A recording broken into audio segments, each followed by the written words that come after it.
قلب فؤادك حيث شئت من الهوى، ما الحب إلا للحبيب الأول. ما هو يعني انا مش قادر، عايز اي شك. انا بقعد بدعي ربنا، اقول انا هدعي ربنا النهارده ان انساه، الاقي نفسي بدعي ربنا ان لما اخش الجنه الاقيها هناك مستنيانا.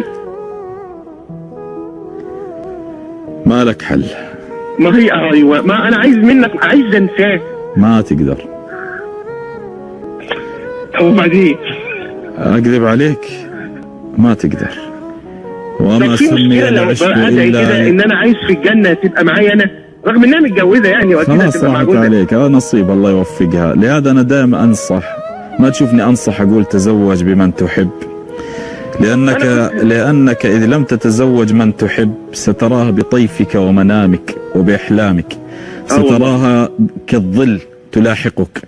حينما تسمع كل اسم يشابه اسمها ستنظر إليها تظن أنها هي.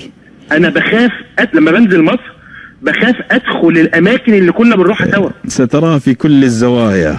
طب وبعدين؟ ولا سأخبرك أمرا، المحب إذا لم يتزوج بمن أحب وتزوج بأخرى وكان فعلا حبا بريئا عذريا شريفا طاهرا لن يكتفي بنساء الأرض، سيبقى يحبها. الحل لا يوجد حل أن تكره فلان، مستحيل. مش أكرهها بس لا أنساها. ما يوجد، لا ينسى الحبيب ما ينسى.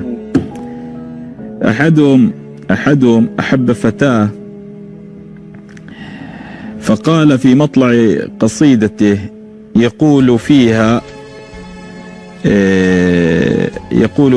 أعد الليالي ليلة، وما تزوجها، فقال أعد الليالي ليلة بعد ليلة وقد عشت دهرا لا أعد الليالي، أراني إذا صليت يممت نحوها بوجهي وإن كان المصلى ورائيا، وما بي إشراك غير أن حبها كعود الشجا أعيا الطبيب المداوية، أحب من الأسماء ما وافق اسمها أو شابهه أو كان منه مدانيا.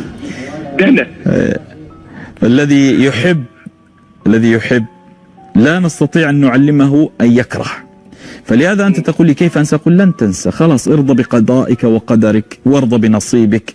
الآن أنت تزوجت وعندك عيال، يعني حاول أن تجاهد نفسك، لكن كوصفة سحرية لا يوجد وصفة سحرية لنسيان من يحب. لا تلوم العاشق،